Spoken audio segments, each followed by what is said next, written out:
The alarm clock on the nightstand clicked from 4:59 to 5:00, and Ethan Cole's eyes opened at the exact same second, like someone had pulled a string. He lay on his back for a moment, staring at the water stain on the ceiling above his bed.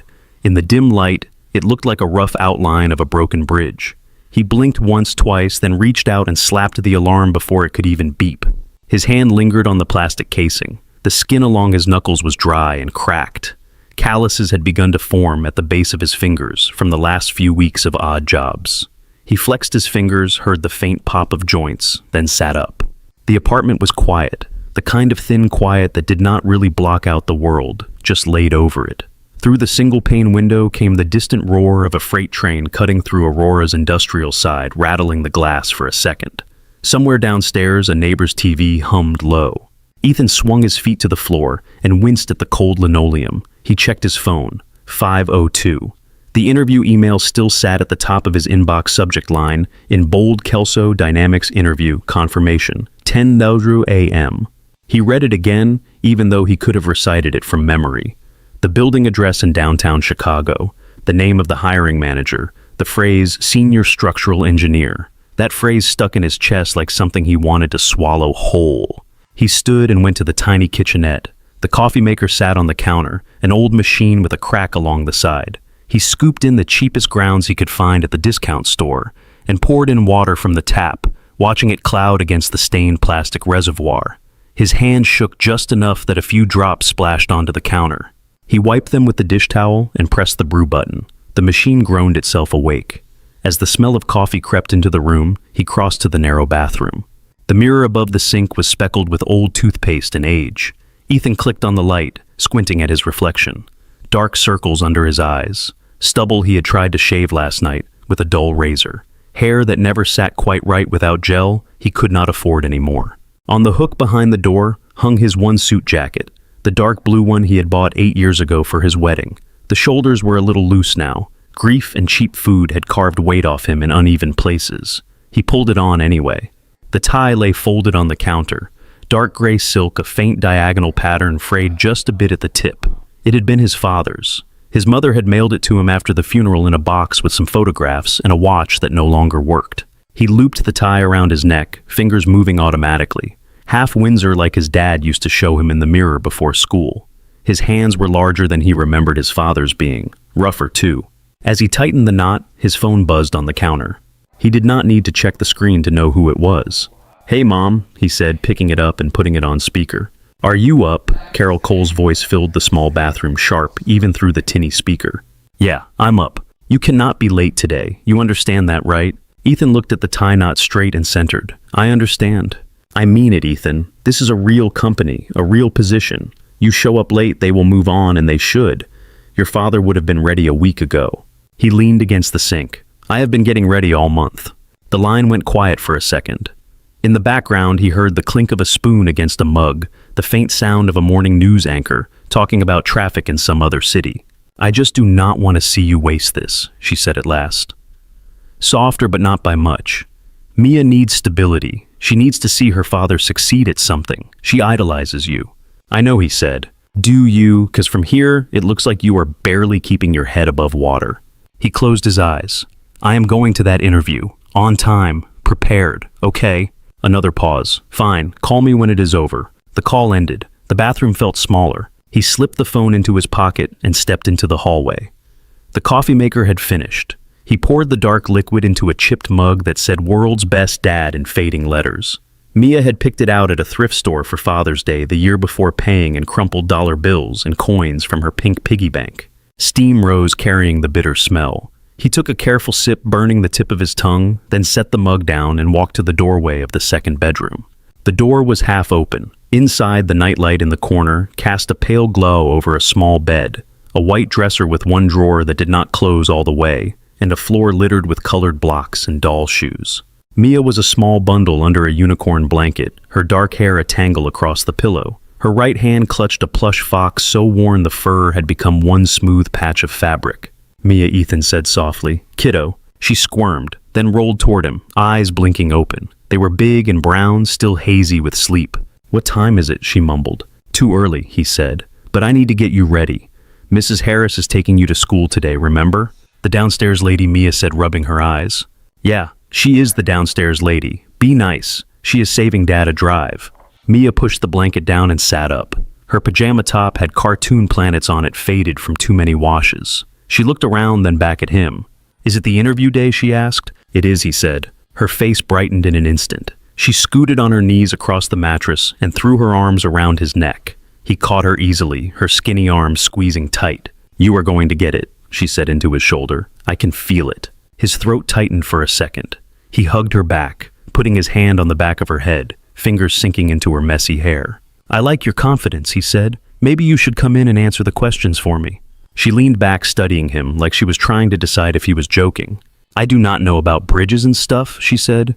You do. He smiled. We will see. In the kitchen, he poured cereal into a bowl and added the last of the milk. Mia dragged her chair over and climbed up, swinging her feet. He packed her lunch into a worn blue lunchbox, folding the sandwich in wax paper, adding a single cookie wrapped in a napkin. Can you pick me up today? She asked between bites, milk on her upper lip. I will do my best, he said, wiping it away with his thumb. If the interview goes long, Mrs. Harris might grab you again.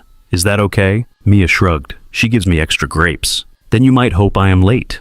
I still want you to get the job, Mia said, quiet but firm. He looked at her for a moment. The kitchen light flickered once, humming faintly. Outside, another freight train passed closer this time. He reached out and put his hand over hers on the table. Her fingers were sticky from cereal. His were rough and nicked. The size difference was ridiculous.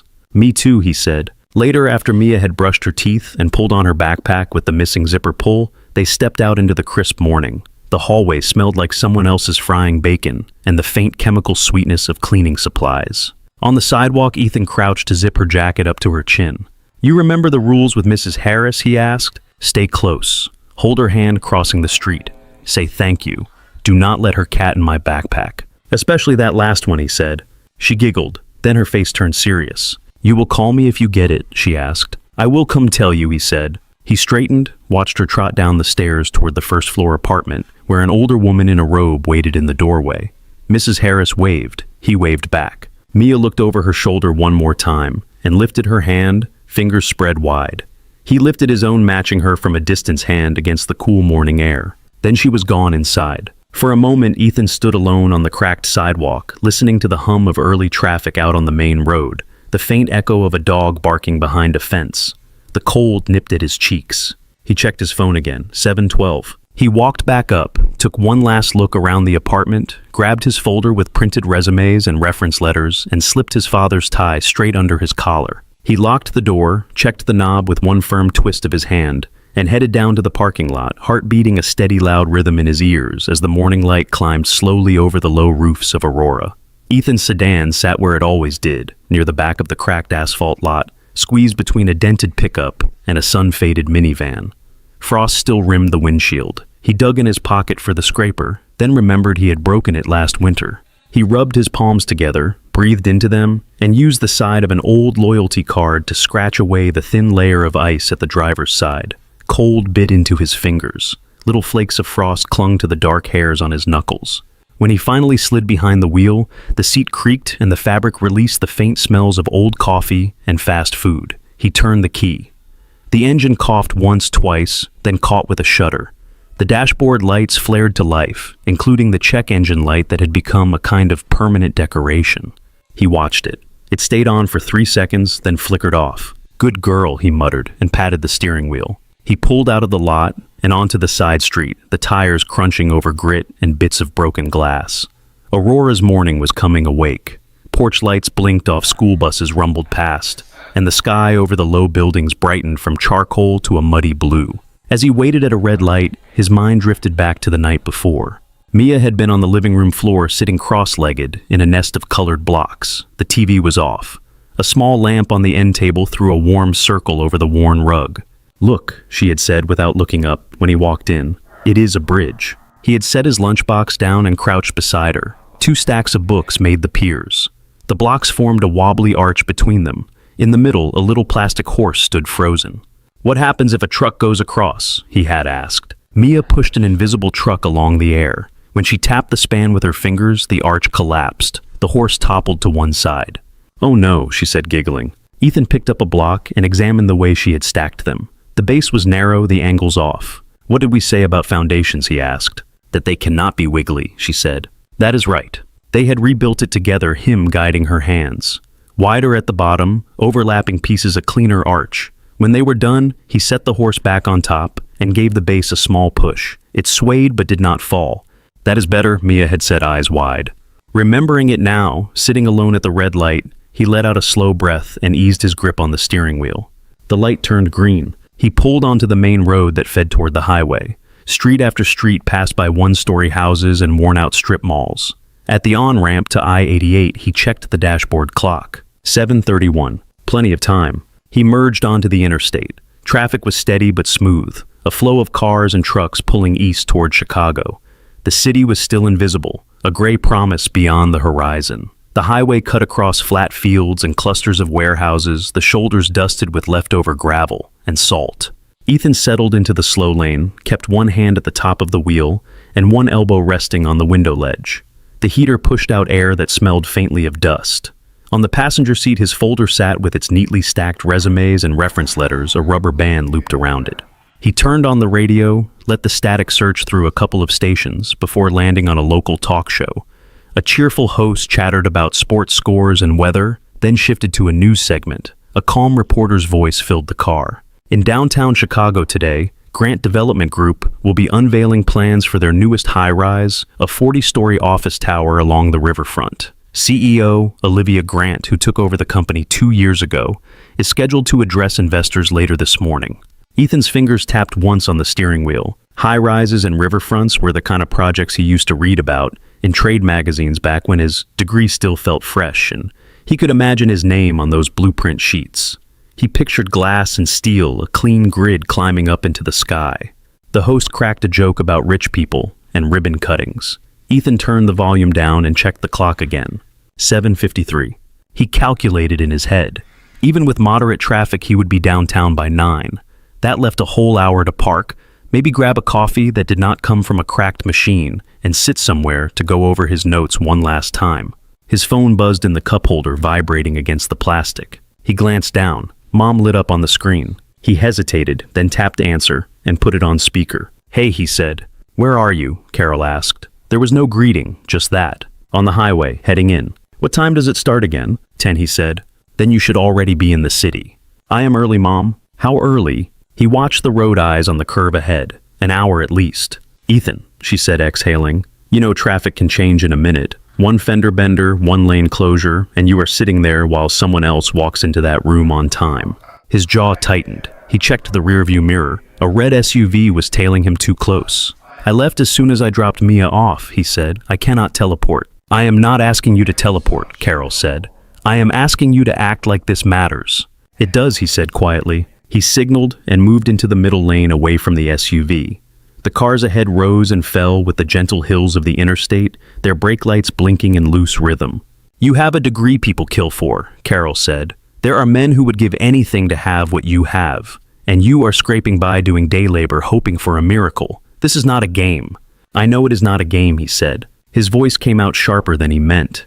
He could taste the bitterness in the back of his throat like coffee that had sat too long on the burner. She heard it too. For a moment the line went silent except for a faint dishwasher hum on her end. "I just do not want to see you get hurt again," she said. The words surprised him more than any criticism. Her tone had changed, softer, tired. "I am already hurt," he almost said. Instead, he swallowed and adjusted his grip on the wheel. His knuckles had gone white. "I will call you after," he said. "Fine, good luck." The call clicked off. He let out a breath he had not realized he was holding and dropped the phone back into the cup holder. The car hummed along at 65. The overhead signs began to list downtown exits and interchanges, white letters on green backgrounds. He focused on the road markings, the broken white lines sliding beneath his tires in a steady pattern. The hum of the engine, the low murmur of the radio, the occasional whoosh of a passing car, all folded into a kind of background noise that made his thoughts feel sharper. At mile marker 1 he passed under a concrete overpass. Above it, he glimpsed the guardrail and a line of cars moving in the opposite direction. For an instant, he imagined that overpass as a bridge he might have designed. Load calculations, shear forces, rebar placement. His brain slipped into that familiar mode as easily as breathing.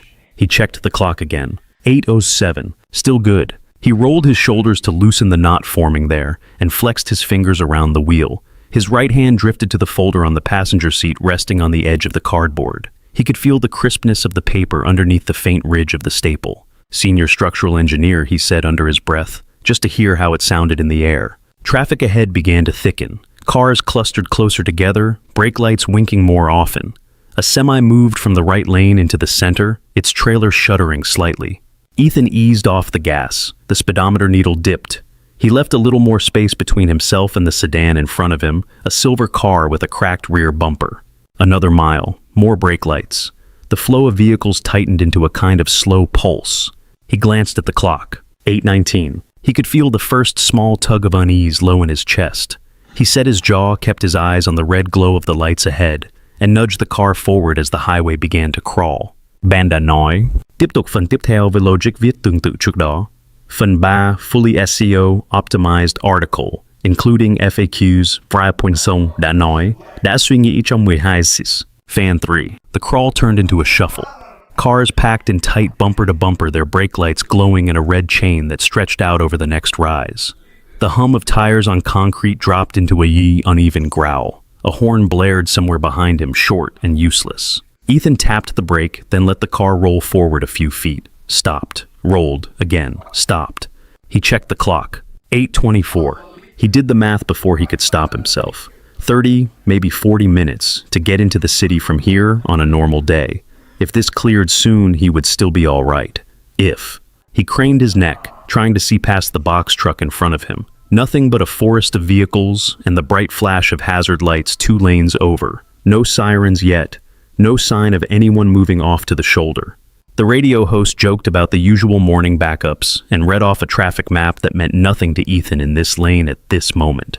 He reached forward and shut the radio off. The silence inside the car felt heavier than the noise. He nudged the car forward another few inches. I-29. He could feel his heartbeat in the sides of his neck.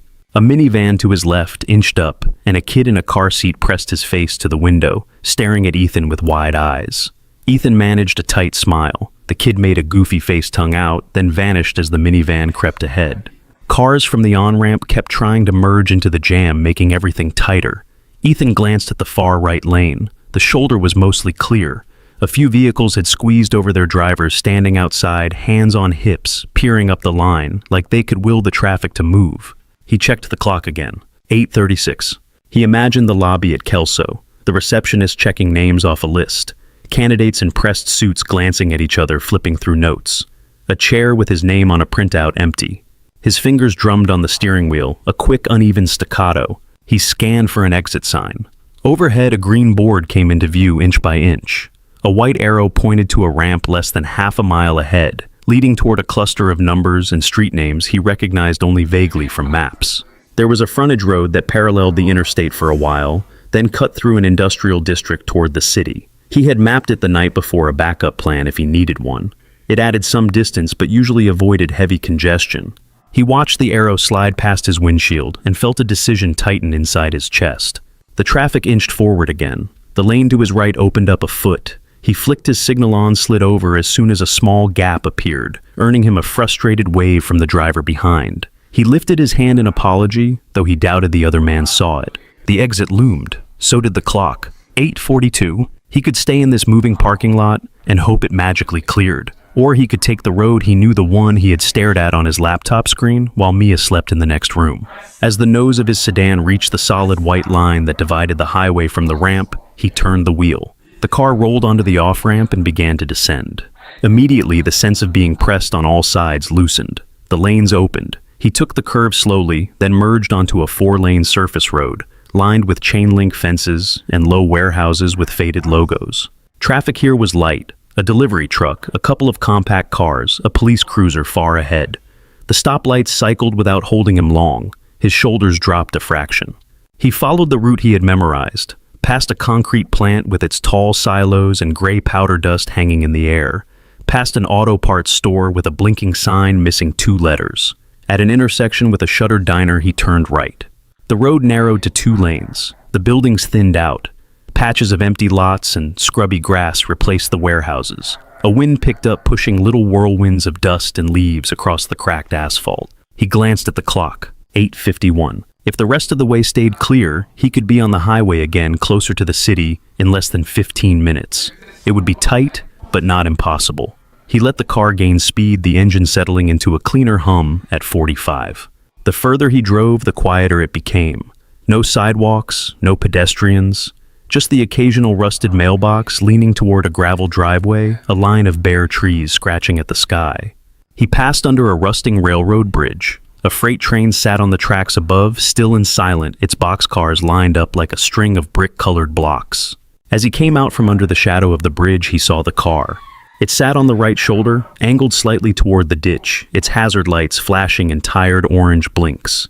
The hood was up. The paint was a deep charcoal, the kind that usually came with a luxury badge. The back bumper was clean, no stickers, no dents. Beside it, a woman stood with her arms wrapped around herself. Her dark skirt snapped lightly in the wind. Her blazer did not look like it had been made for standing by the side of an empty road. Her heels sank a little into the gravel every time she shifted. Her hair was pulled back, but a few strands had come loose and whipped around her face. Even from a distance, Ethan could see the way her shoulders hunched, the way she kept glancing up and down the road, as if hoping each car would slow. He felt his foot ease off the gas without thinking. The car rolled a few yards more. His first thought was automatic. Someone else will stop. His second thought came so quickly it cut off the first. No one had stopped yet. He checked the rearview mirror. The road behind him was empty. Ahead, the lane stretched on without another vehicle in sight. He looked at the clock. 8:53. His chest pulled tight. He could feel his heartbeat in his throat again. "Keep going," a voice in his head said, sounding too much like his mother. "You cannot afford this." Another voice, quieter but firmer, sounded like Mia last night, telling him he would get the job because she could feel it. He pressed his foot back on the accelerator. The car rolled past the disabled sedan. For a heartbeat, the woman's face came into clearer view through his passenger window. She looked younger than he had first thought, early 30s maybe. Her eyes were red around the rims, the skin at the corners tight. She shifted her weight and lifted a hand half-heartedly as he approached, as if starting to flag him down and then giving up. He drove past her. The windshield framed the empty road ahead. A hawk wheeled high in the white sky. A plastic bag tumbled across the lane and blew into the scrub on the far side. His fingers closed so tight around the steering wheel that a dull ache started in his palms. He glanced again at the clock. 8:54. His right foot hovered on the gas. Some part of him kept pressing forward as if sheer momentum could decide for him. Another part of him refused to let the car accelerate.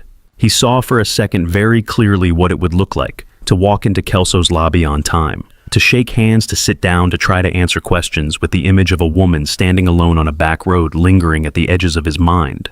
He cursed under his breath. His foot moved to the brake. The sedan slowed the engine downshifting with a low groan. Gravel popped under the tires as he pulled onto the narrow shoulder. He let the car come to a full stop, hands still locked around the wheel. He sat there for a moment, the hazard lights of the other car now small in his side mirror, blinking on and off like a heartbeat. His own car idled, the tick of the engine filling the quiet. He looked at the clock. 8:55. He put the transmission in park. His fingers left faint sweat prints on the worn steering wheel as he pulled them free. For a second longer, he stayed in his seat, watching his breath cloud faintly in the cooled air of the cabin. Then he opened the door. Cold wind slid inside, carrying the smell of dry grass and faint exhaust. He stepped out, shut the door behind him, and walked along the gravel shoulder. As he approached, the woman straightened. She wiped at her face quickly, like she could erase the evidence of her nerves in a single motion, and took a small step back from the open hood. "Hi," Ethan called out, raising one hand to show he was not a threat. His voice sounded louder than he expected in the empty space. "You all right?" Her eyes flicked over him. She took him in, the old suit, the slightly crooked tie, the lines at the corners of his mouth. "My car just died," she said. Her voice was controlled, but the edges were raw. It was fine, and then everything on the dashboard lit up, and it just stopped. She held up her phone, the screen black. "And this is dead.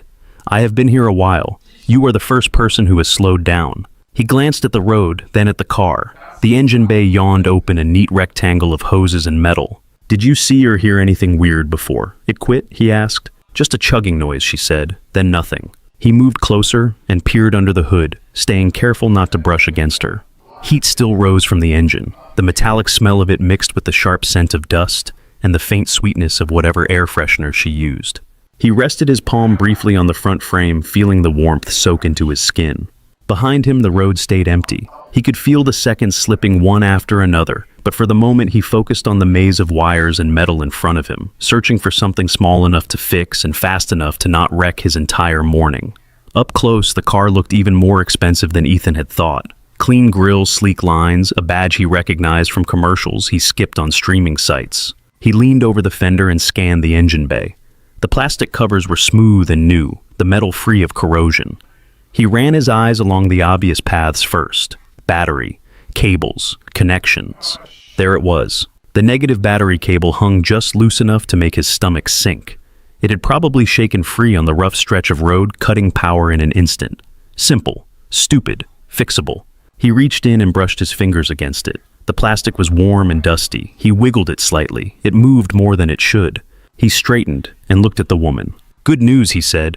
"It is not your whole engine. Your battery cable is loose." She frowned. "Is that bad?" "It is inconvenient," he said. "But easy. I can tighten it. You will be okay."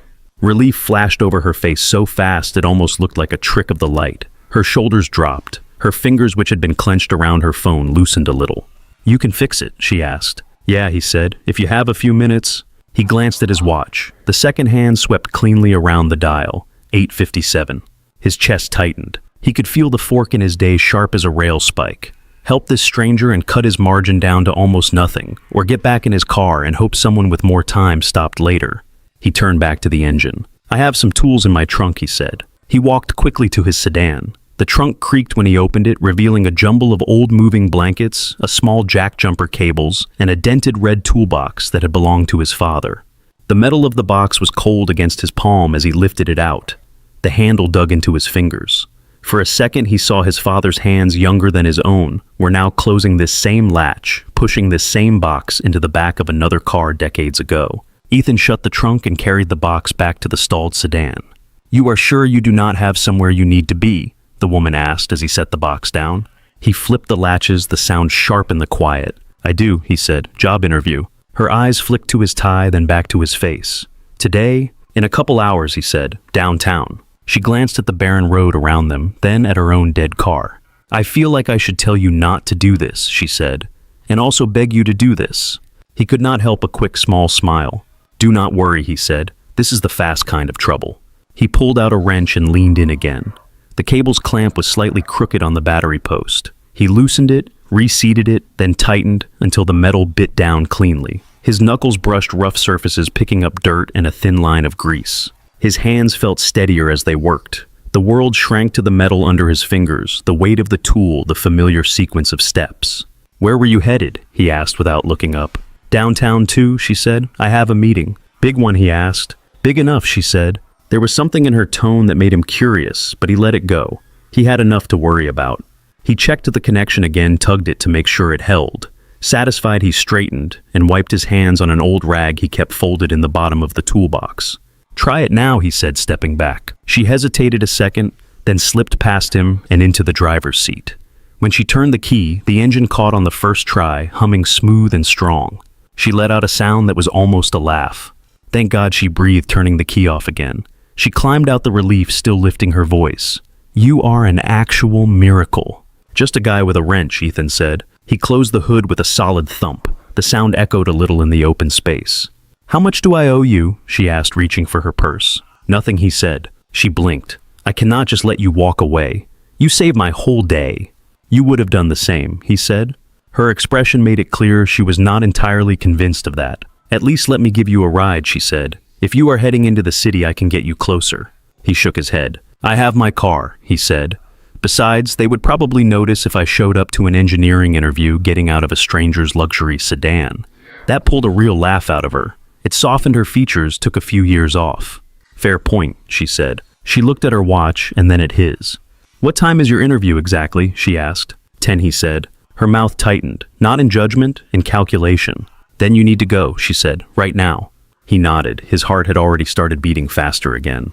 He bent to close the toolbox, snapped the latches, and lifted it. As he turned away, she spoke again. "Wait," she said. "I did not get your name." "Ethan," he said. "Ethan Cole." She stepped closer and held out her hand. "Thank you, Ethan Cole," she said. "I am Olivia." Her hand was cooler than his, her shake firm. He felt the slight tremor she was trying to hide. "Get where you need to be, Olivia," he said. You too, she replied. He carried the toolbox back to his trunk and set it inside. When he slid behind his own wheel again, his fingers left faint smears of grease on the steering wheel. He checked the time. 9:03. A sharp spike of panic punched through his ribs. He turned the key. The engine started on the second try. He pulled back onto the road, glanced once at his mirror. Olivia's car was already rolling into the lane behind him, her hazard lights off now. The two vehicles moved forward together for a minute, then parted as he turned left, and she stayed straight at the next intersection. The narrow road carried him through the rest of the industrial stretch and up a gentle rise. At the top, he merged onto another feeder road that led back toward the highway. The city skyline had begun to appear in the distance as a hazy line of rectangles. He watched the clock tick through each minute like a countdown. 9:18.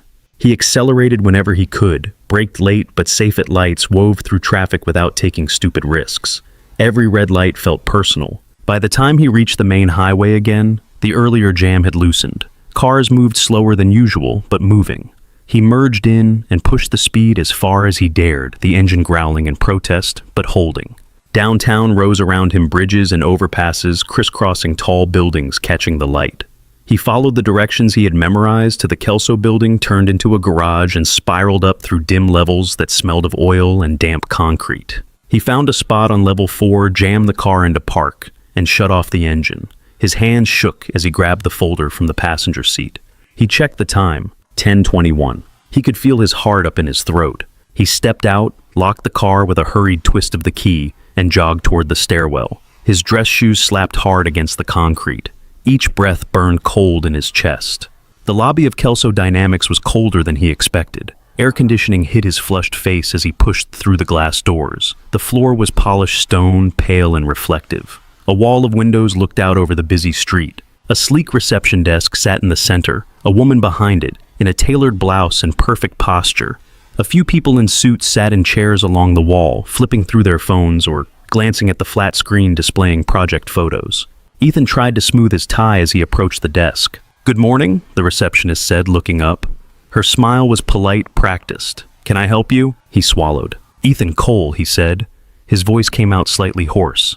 "I have an interview scheduled for 10. Her fingers tapped on the keyboard. The light from the monitor gave her face a cool glow. "What was the position, Mr. Cole?" she asked. "Senior structural engineer," he said. She clicked twice, then paused. Her eyes traced something on the screen. She checked the small clock at the corner of her monitor. Then she looked back at him. "I am sorry," she said. "Your interview was at 10 o'clock. He forced a quick, thin smile. "I know. Traffic was a mess, and I had a small delay on the way. I got here as fast as I could." She kept her tone neutral. "Mr. Harrison's policy is that candidates must arrive on time," she said. "If they are late, he does not see them." "I am only 20 minutes late," Ethan said. He heard the pleading creep into his voice and tried to tamp it down. "I am here. I am ready. If he has even 5 minutes, I can show him I did not take this lightly." She looked past him for a second toward the bank of elevators, then back at her screen. "I understand, Mr. Cole," she said, "but the schedule has already moved on. I do not have any openings to reschedule today." "Another day," he said. "Any day. I can come whenever works for him." Her eyes met his. There was a hint of sympathy there, buried under layers of procedure. "I do not have authorization to offer another appointment," she said quietly. "I am sorry." The cool air of the lobby prickled against the back of his neck. For a moment, the sounds around him became distant. The murmur of another conversation, the soft ding of an elevator, the scrape of a chair. He nodded slowly. "Right," he said. He stepped back from the desk. One of the men in suits sitting along the wall glanced up at him, then away. Ethan shifted his folder from one hand to the other. The paper edges bit into his palm. Outside, the street noise washed over him when he stepped through the doors. Horns, voices, a bus braking at the corner. He stood on the sidewalk feeling like he had just walked out of a different kind of building entirely. He turned left and walked without thinking just far enough to reach the edge of the block, then stopped beside a metal trash can. His reflection in the nearby window looked like it belonged to someone else. The tie, the cheap suit, the tired eyes. His phone buzzed. He did not look at the screen. He knew who it was. He answered. "Well," his mother asked. He watched a pigeon hop near the curb, pecking at a stale piece of bread. "I did not get it," he said. There was a silence on the line, not empty exactly, heavy. "What happened?" she asked. "I was late," he said. The words tasted like rust. "Late," she repeated. "Ethan?" Her voice flattened around his name. There was an accident, she asked, something serious. He thought of the empty road, the quiet. Olivia's eyes when she thought no one would stop. The feel of the wrench in his hand. I stopped to help someone, he said. He heard her inhale. You stopped, she said. On the way to the most important meeting you have had in years, you decided to play roadside assistance. He closed his eyes. She was alone, he said. Her car died. No phone. No one else had stopped. That is terrible, Carol said. For her. She paused. But what about you? What about Mia? Do you understand what you keep doing to yourself? You keep choosing to lose. He leaned his shoulder against the cool stone of the building, the phone warm against his ear. I know what this means, he said quietly. Do you? She asked. Because I do not think you do.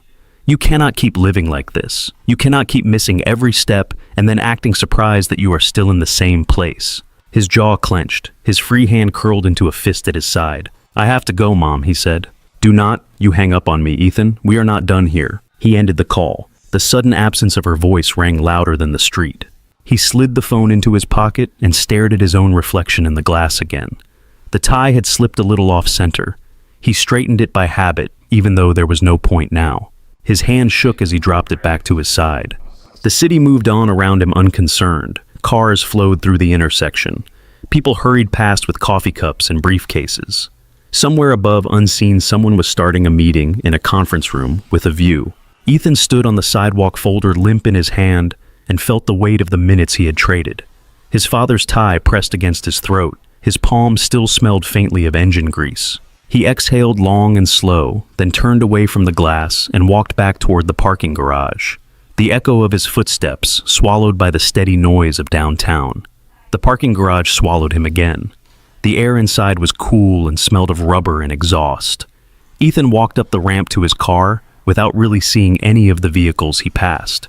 His folder hung at his side, the edges bent now. He unlocked the sedan and slid in. For a moment, he just sat there with his hands on the wheel, staring through the windshield at the concrete wall a few feet away.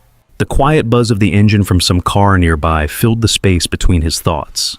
He set the folder on the passenger seat and let his head fall back against the headrest.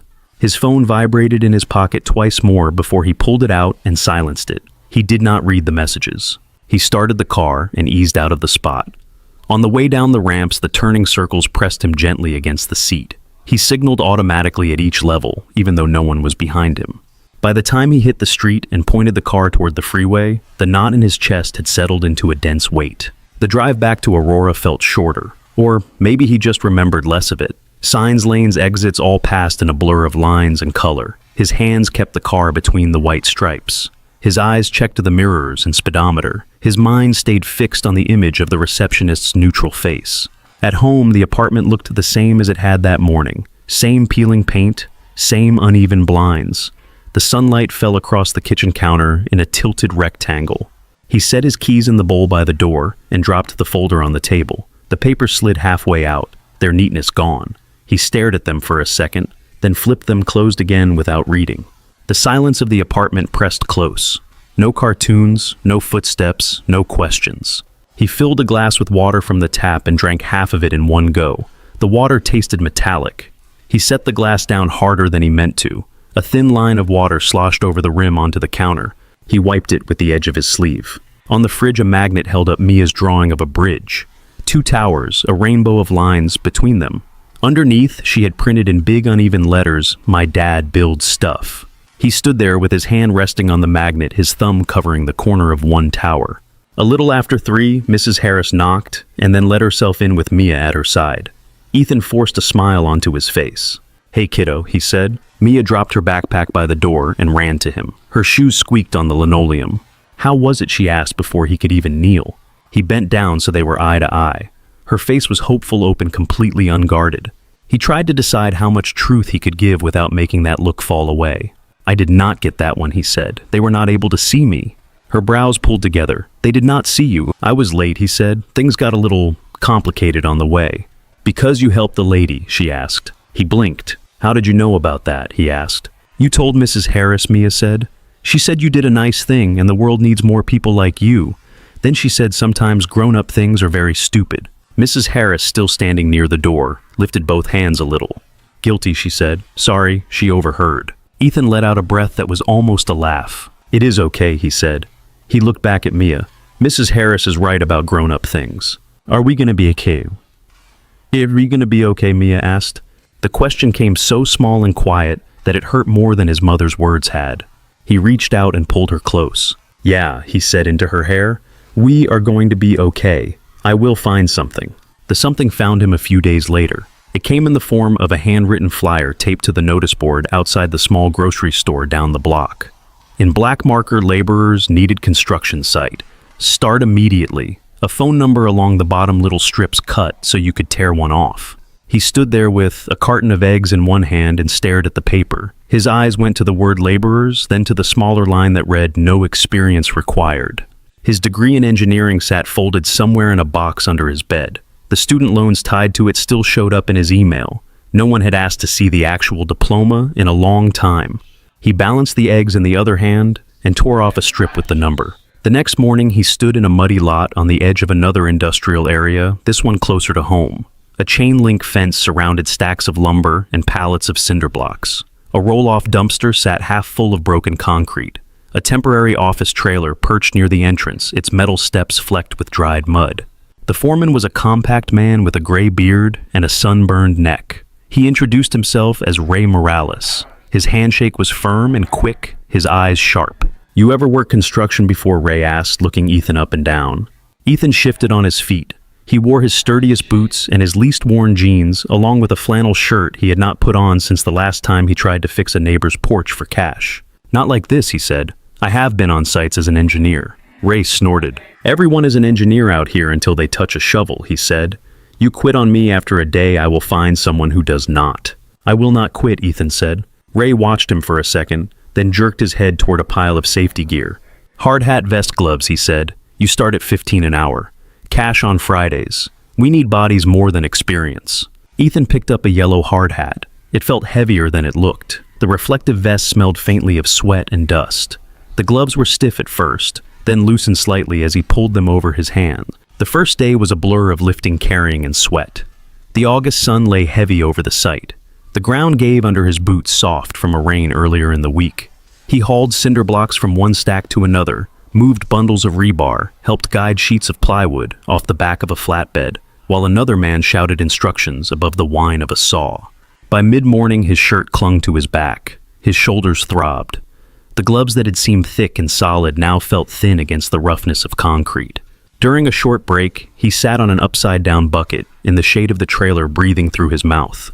The other guys joked with each other in English and Spanish, passing a bottle of water along. A radio played somewhere, the music warbling through static. Ray came over and looked at him. "You doing all right, Cole?" he asked. Ethan swallowed and nodded. "I am good," he said. Ray eyed his posture, the way he flexed his fingers. "You do not look like a construction guy," Ray said. "I am not," Ethan said, "but I need the work." Ray shrugged. "That is the right answer," he said. "Just keep your head down and listen. You will do fine." Ethan looked at his hands.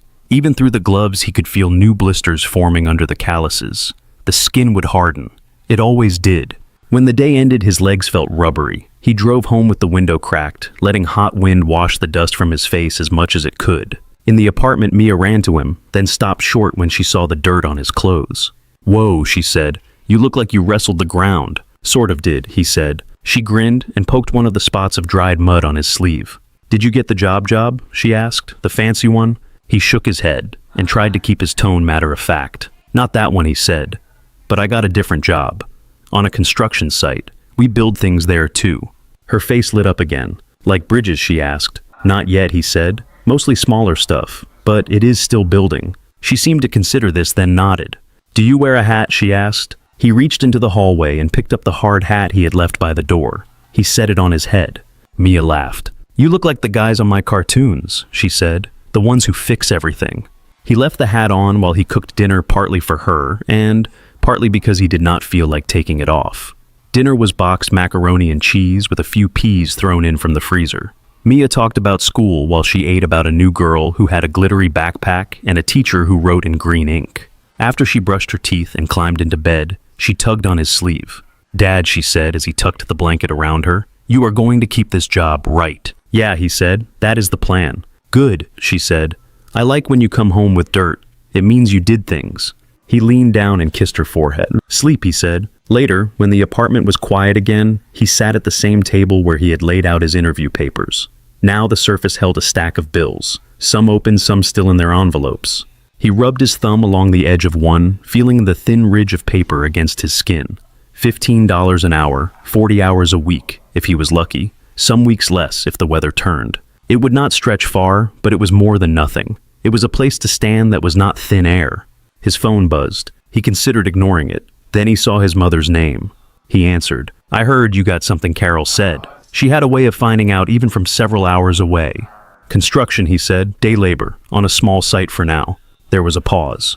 "Construction," she repeated, "with your degree." "It pays the bills," he said. "Barely, I am sure," she said. He could picture her at her kitchen table, hand wrapped around a mug eyes on the calendar on the wall. "Is this what you want Mia to remember?" she asked. Her father coming home exhausted and dirty from lifting rocks when he could be sitting in an office using the brain he was given. "It is honest work," he said. "She sees me trying. That matters too."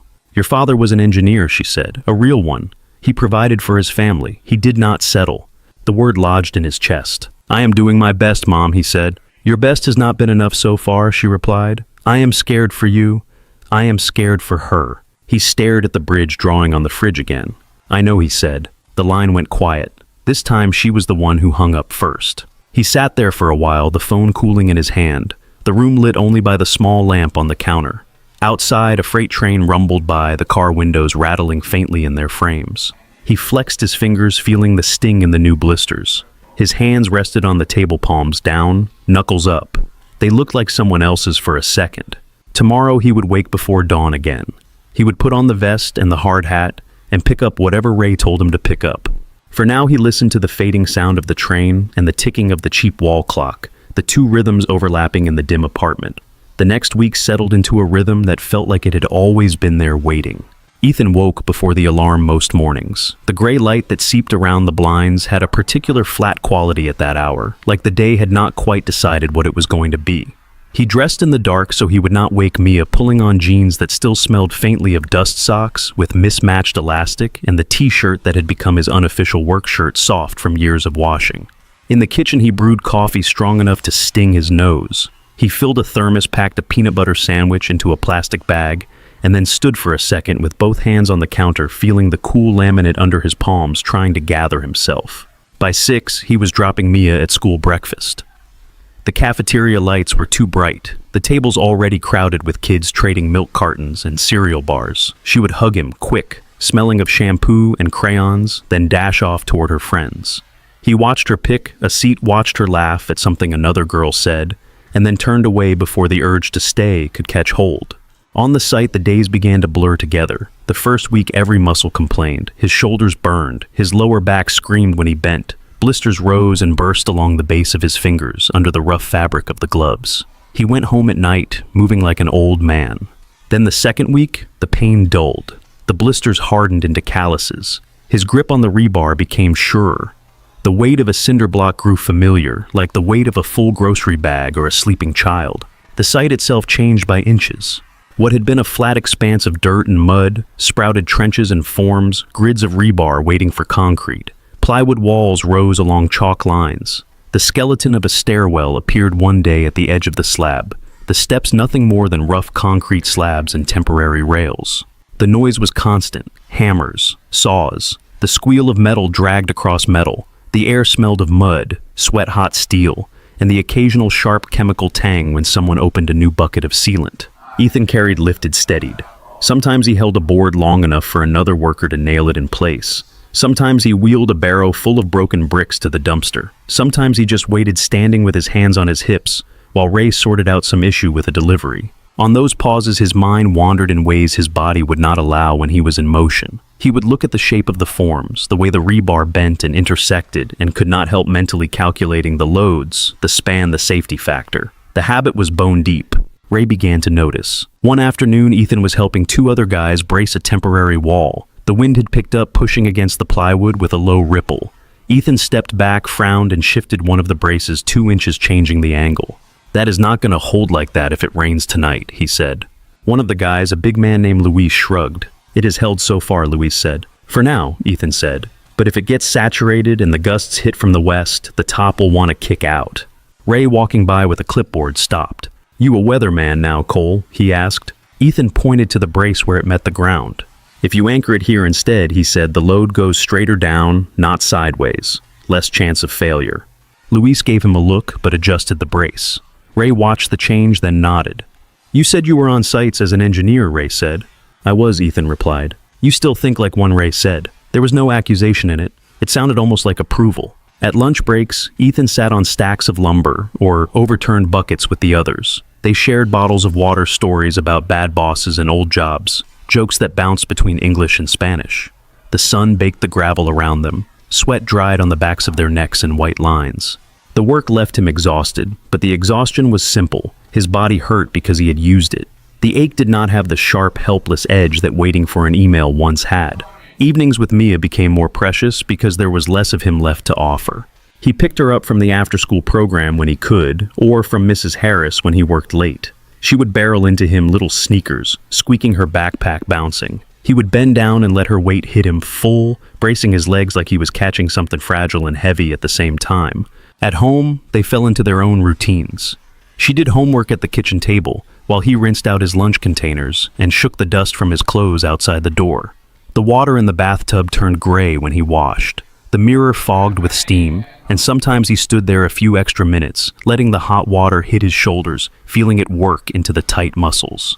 One night, as he sat at the table with a stack of worksheets he did not have to help with, much Mia looked up from her spelling words. "Grandma called today," she said. He looked up. "On whose phone?" he asked. "Mrs. Harris," Mia said. "She said Grandma wanted to say hi. Is that okay?" "Of course," he said. "What did you talk about?" Mia traced the eraser end of her pencil along the lines on the paper. "She asked if you still do smart people work," Mia said. Ethan felt something in his chest bend, not break, just shift. "What did you say?" he asked. "I said you build stuff," Mia replied simply. Then she asked if you still do math and science.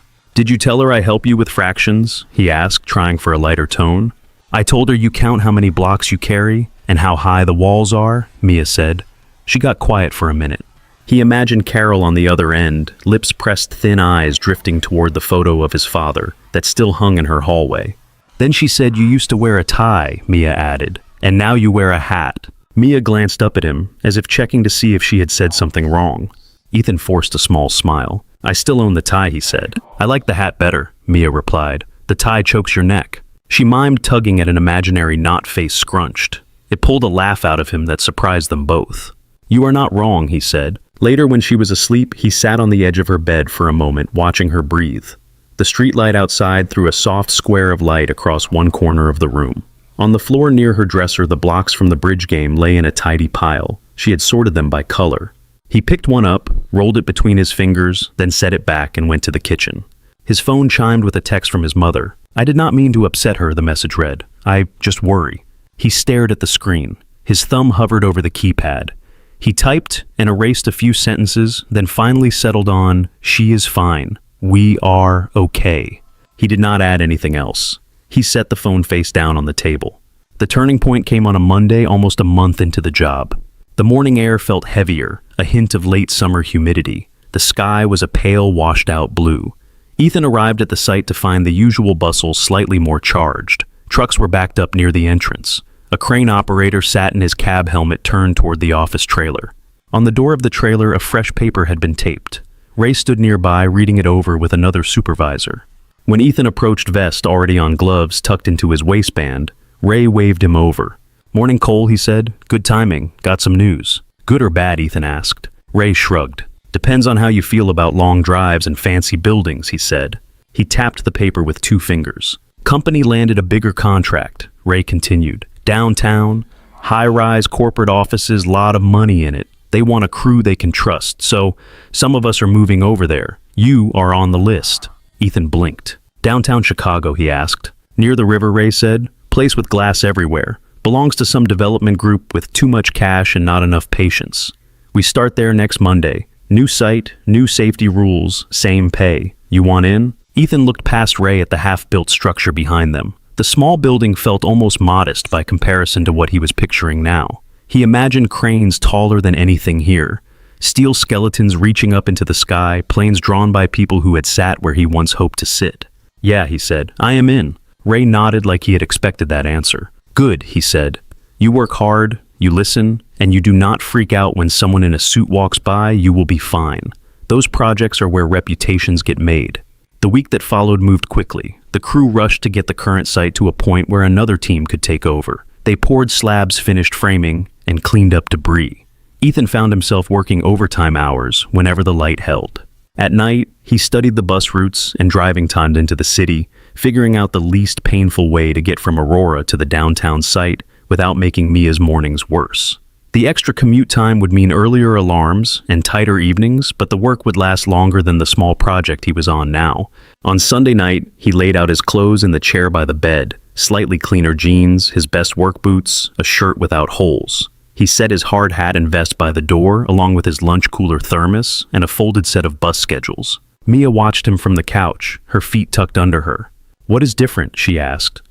"Sieshist. New place tomorrow," he said. "Bigger building, in the city." "Are there bridges?" she asked. "Lots of them," he said. "You can see some from the site." Her eyes widened. "Can I see one too?" she asked. "When it is safe," he said. "Maybe one weekend we will ride the train in and walk around." She seemed satisfied with that and turned back to her cartoon, but he could feel her watching him from the corner of her eye as he checked and rechecked his alarm. The next morning, the sky above Aurora was still dark when he left. The air had a cool dampness to it that hinted at fog. Streetlights pooled painless circles onto the sidewalks. He drove east, the horizon slowly lightening. As he neared the city, the familiar outline of Chicago rose ahead, a cluster of dark shapes, gradually edged in gold by the climbing sun. The new site was hard to miss. Two cranes towered above a hollow rectangle of steel and concrete. Temporary fencing wrapped the perimeter, draped with banners that read Grant Development Group and promised future luxury office space. Security guards in dark jackets stood at the gate checking badges and clipboards. Ethan pulled into a gravel lot set aside for workers. His boots crunched as he stepped out. The air buzzed with a different energy than the smaller site. More people, more machines, more noise. The smell of diesel mixed with river air and city grit. Ray waved him over from near the entrance, hard hat already on. "Welcome to the big leagues, Cole," he said. "Try not to get lost." They checked in with a site supervisor, signed extra safety forms, and listened to a briefing that mentioned investors' schedules and fines in the same breath. Ethan clipped a visitor badge to his vest and followed Ray through the gate. Inside the building rose around them a skeleton of concrete columns and steel beams. Workers moved along temporary stairs and scaffolding, their voices echoing against the hard surfaces. Sparks flared from a welder on the second floor, a bright shower against the gray. Ethan tipped his head back to take in the height. The floors above seemed to stack up toward a pale square of sky. On one side, through a gap where glass would eventually go, he could see a slice of the river, and beyond it a bridge carrying morning traffic, its steel trusses catching the light. For a moment, as Ray rattled off instructions about where to stage materials and which foreman to report to, Ethan's mind slipped into that old configuration. He looked at the beams, the connections, the temporary bracing, and saw more than metal. He saw load paths, stress points, the elegant math that held it all up. He flexed his hands inside his gloves, feeling the rough fabric catch on his skin. The calluses there belonged to the laborer he had become. The thoughts in his head still belonged to the engineer he once was. Then Ray clapped him on the shoulder. "Come on," Ray said. "Drywall does not carry itself." Ethan nodded and followed the echo of his boots, joining the larger rhythm of the site as the morning picked up speed. By mid-morning, the site had settled into its own kind of controlled chaos. Ethan worked on the third floor, helping Luis and another guy named Mark unload sheets of drywall from a freight elevator. The walls were still open, metal studs exposed. The wind slipped through the gaps and brought with it the smell of the river and something faintly metallic from the nearby bridge. "Careful with that edge," Luis said as they eased another sheet out of the elevator. "You scratch it. I am not taking the blame." Ethan adjusted his grip fingers, biting into the rough gypsum board through his gloves. The weight pulled at his shoulders. They shuffled forward, boots crunching over screws and dust, then leaned the sheet gently against the framing. He straightened and rolled his shoulders once. The hard hat sat warm on his head. Sweat gathered at the back of his neck. Below, somewhere near the entrance, a cluster of engines idled a slightly different pitch than the usual deliveries. Ethan heard it without really registering it at first. Then voices joined in, more clipped and layered than the calls of the crew. Ray's voice crackled over a nearby radio. "All crew heads up," he said. "Executive tour in 10. Keep it clean, keep it safe, do not be idiots. Louise groaned. Here come the suits, he muttered. Mark spat a small piece of drywall dust out of his mouth and wiped his face with his sleeve. You think they even know what this stuff weighs? Mark asked, nodding at the stack of boards. Louise grinned. They know what the invoice weighs, he said. Ethan picked up another sheet with Louise. The elevator doors closed behind them with a clank and hummed as it descended again. He had been on sites when executives walked through before. Usually it meant a lot of pointing some forced jokes and a reminder to tuck shirts in. The numbers and decisions stayed somewhere above his line of sight. He tried to focus on the tasks at hand. Lift, carry, lean, repeat. The freight elevator chimed and slid open again. Another stack of drywall stood inside. As they grabbed the corners, footsteps sounded on the stairs at the far end of the floor, sharper and more measured than the usual heavy tread of work boots. There was the quick tap of heels on concrete, the lower thud of dress shoes, a murmur of conversation. The schedule has to hold if we want tenants in by Q4. The steel delivery got pushed, we compensated with, safety record here is one of the better ones. Ethan turned his head just enough to glimpse the group as they emerged. 5 people, 4 men in dark suits, white hard hats perched cleanly on their styled hair. 1 woman. Her hard hat sat over a neat twist of dark hair. She wore a charcoal blazer over a white blouse and black pants that somehow looked right, even in this unfinished place. She walked a half step ahead of the men, listening to a site manager on her left who was pointing out details with a tablet. They stepped around a stack of lumber. One of the suited men wrinkled his nose at the dust. The woman did not. Ethan looked away and shifted his grip on the drywall. Eyes on the board, Louise said quietly, I do not want to drop this in front of them. Ethan nodded, and they moved the sheet into place. The executives' voices floated closer as they examined the far corner of the floor.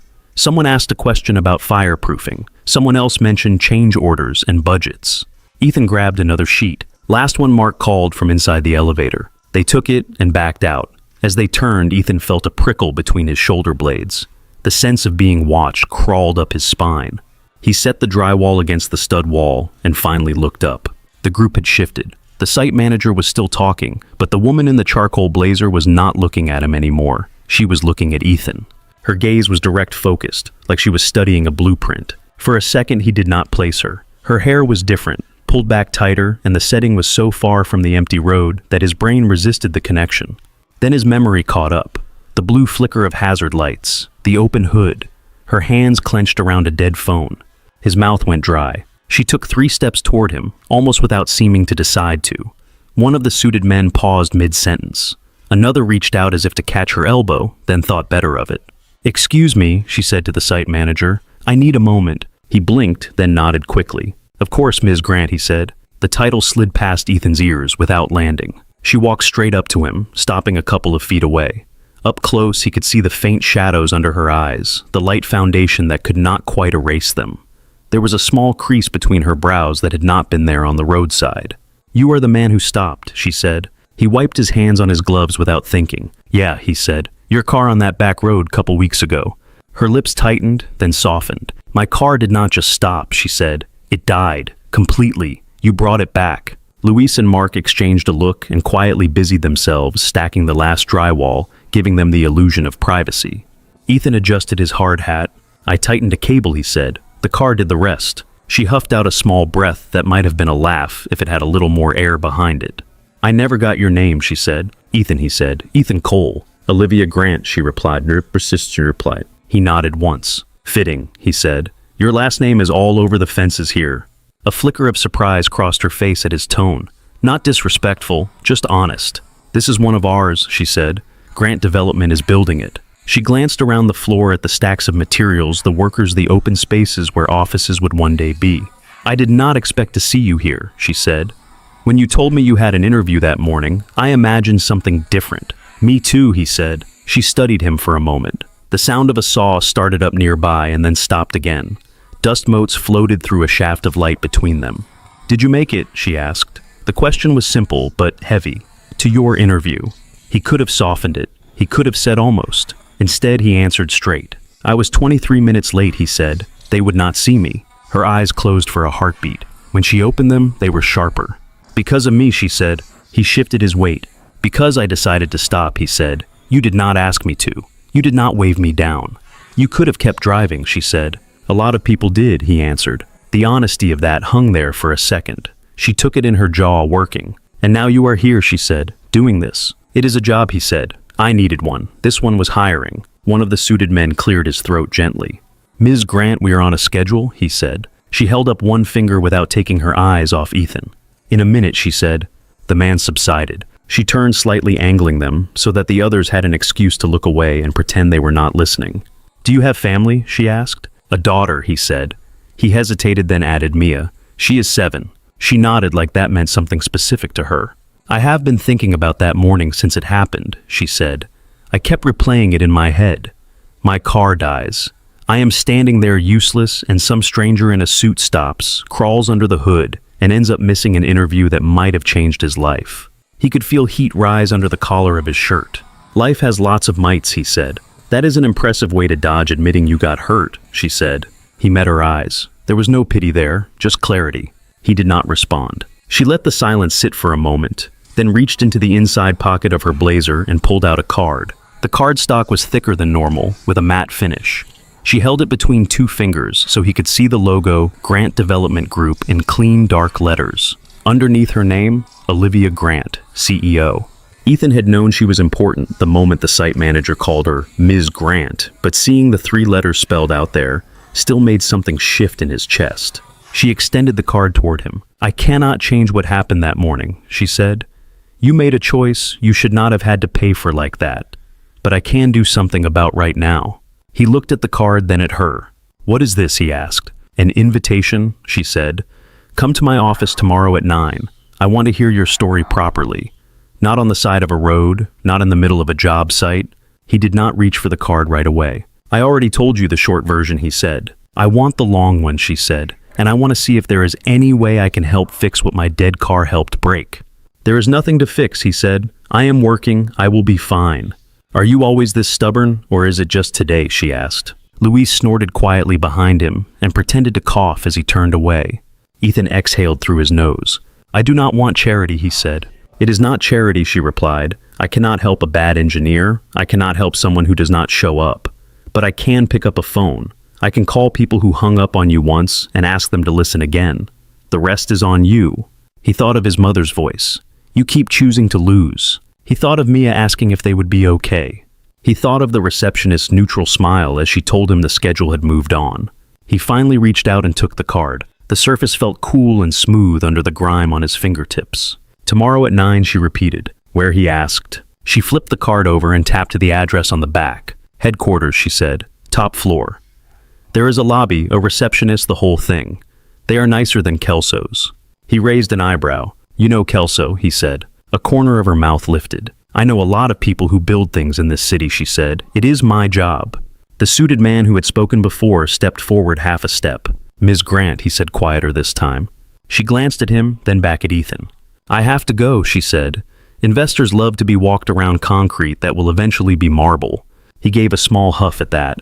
"Thank you," he said, surprising himself with how much he meant it. "Do not thank me yet," she said. "Just show up." She turned and walked back to the group, her hard hat catching the light for a second as she passed through a shaft of sun. The men in suits shifted around her, the site manager slid back into position at her side, and the cluster moved off toward the stairwell.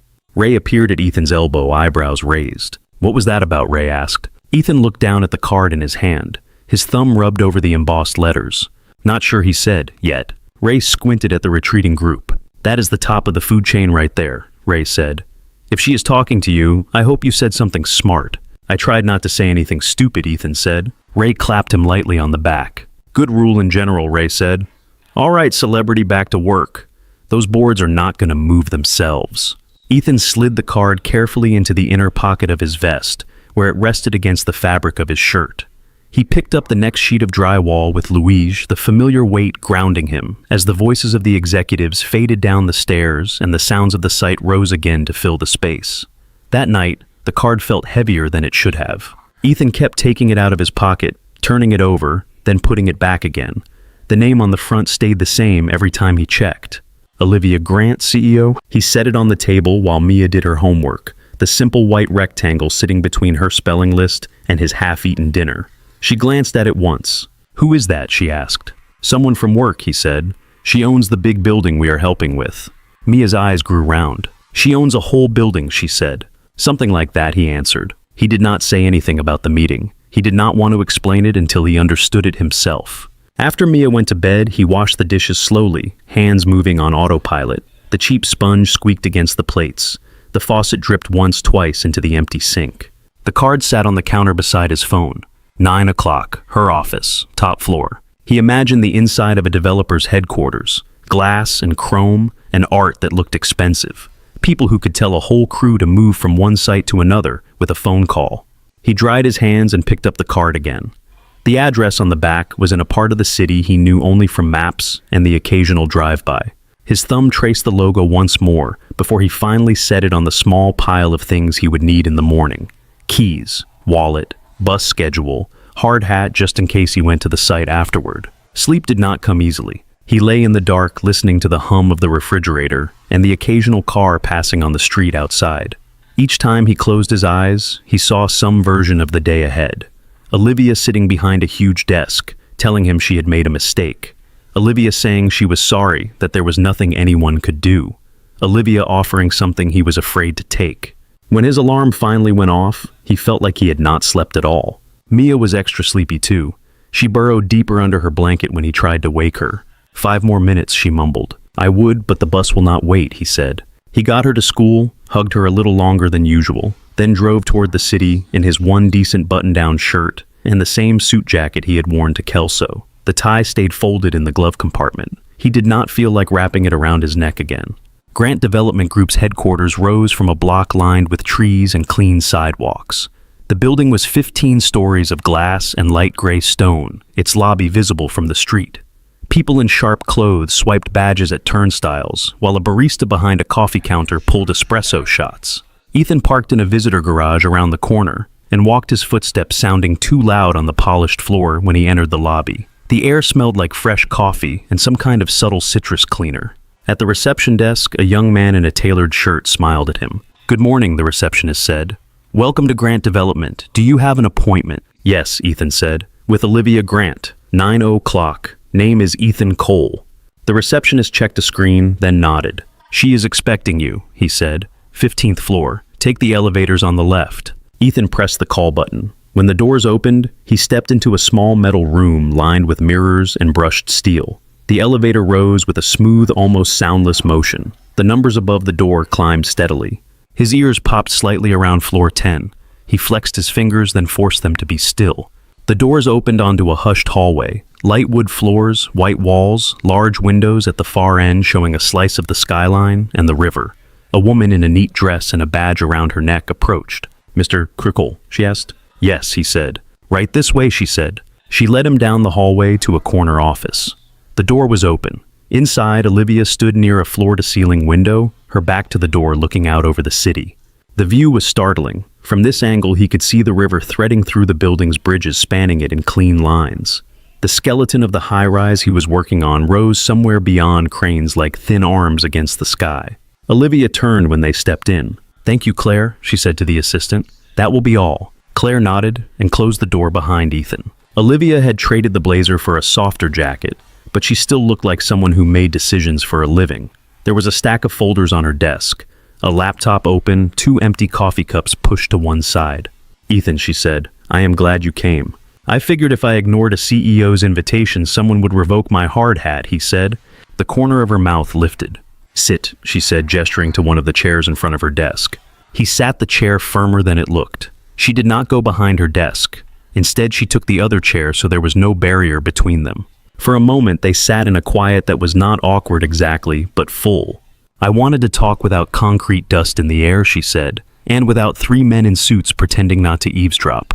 Fair, he said. She leaned forward slightly, forearms resting on her knees. Tell me about you, she said. All of it. Not just the part where my car broke down and ruined your morning. He hesitated. There was always a point where telling the truth started to feel like admitting weakness. He studied her face. There was no sign she was asking out of curiosity alone, or for sport. She looked like someone trying to assemble a puzzle. He took a breath. Graduated with a structural engineering degree 10 years ago, he said. Got a job with a mid-size firm outside the city.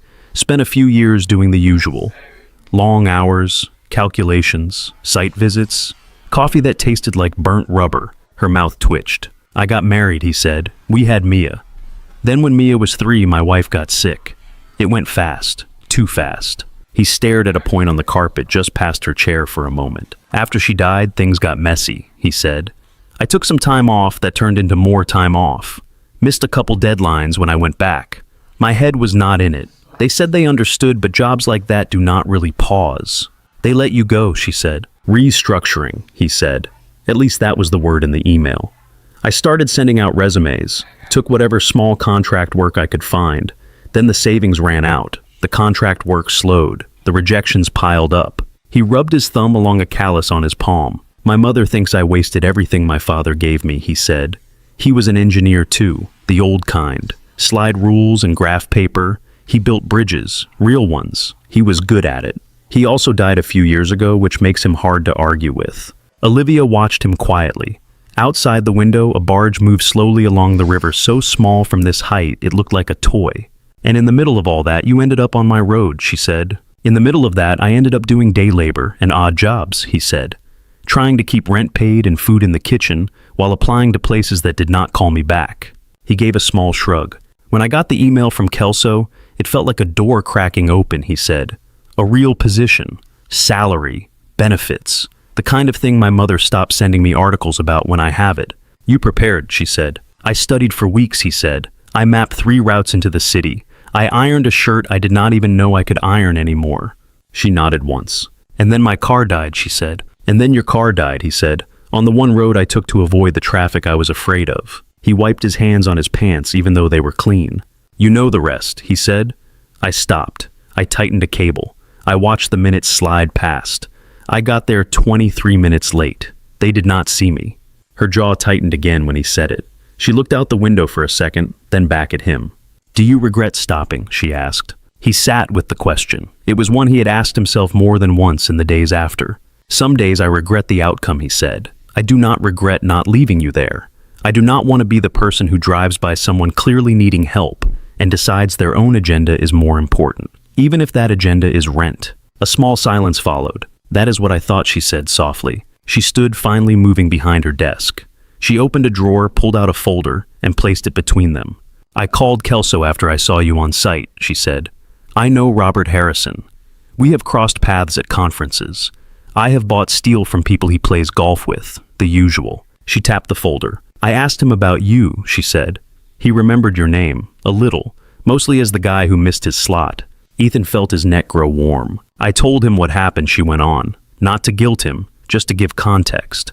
Then I asked if the position you applied for had been filled. And he asked before he could stop himself. It has not, she said. Apparently they are picky, which is ironic under the circumstances. She opened the folder. Inside he saw a printout of an email. She slid it toward him. I convinced him to offer you another interview, she said. Same position, same salary, no special treatment. He looked down at the page. His own name stared back at him in the subject line. Invitation to interview, senior structural engineer, date and time. His heart banged hard against his ribs. Why, he asked. Because you should not be punished forever for doing something decent, she said.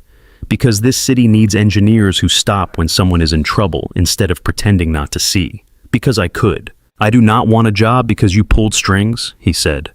You are not getting one because I did, she said. You are getting a chance to sit in a room and prove you deserve it. If you bomb the interview, that is between you and your preparation. All I did was reopen a door that slammed on you for complicated reasons. He stared at the email. When he asked, Friday, she said, 2 days from now, 10 in the morning. That was enough time to prepare and not enough time to hide. He swallowed. You really think they will look at me without deciding I am the guy who cannot manage a clock? He asked. I think Harrison respects people I vouch for, she said. He will not hire you as a favor to me. He will at least listen. He nodded once, still absorbing. There is one condition, she said. He tensed. Of course there is, he said. You show up on time, she said. Early even. And you walk in there like you deserve to be in that chair. No apologizing for things that are not your fault. No talking down your own experience before they have a chance to do it for you. He let out a breath he had been holding. I can try, he said. Do more than try, she said. You know this work. I saw the way you looked at that frame on site. You were checking the bracing. You were doing math in your head while you carried drywall. Own that. His hands were resting on his knees. He realized his fingers had curled into his jeans, bunching the fabric. He forced them to relax. "Thank you," he said. "Now you can thank me," she said. "Go home, study, sleep, or whatever it is you need to do to get your brain where it needs to be." He stood. "You do not want to hear more about my mother's opinions?" he asked with a thin attempt at humor. "I suspect they are loud," she said, "and complicated. Save that story for after you get the job." He tucked the printed email into his folder carefully. "If I get it," he said. When she replied automatically, then shook her head. "Sorry. Habit. I run a company. I am supposed to sound confident." He did not trust his voice enough to answer, so he just nodded. As he walked out, the assistant at the desk gave him a small, curious smile. In the elevator, his reflection looked slightly different. The same clothes, the same lines around his eyes, but something in the set of his shoulders had shifted.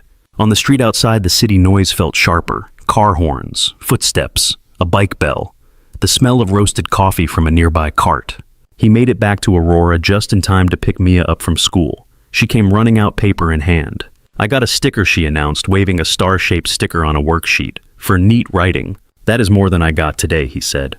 "Did you build more of the big building?" she asked. "Kind of," he said. At home after dinner and dishes when she had gone to bed, and the apartment was quiet, he sat at the table with his laptop open. The light from the screen washed his face in a pale glow.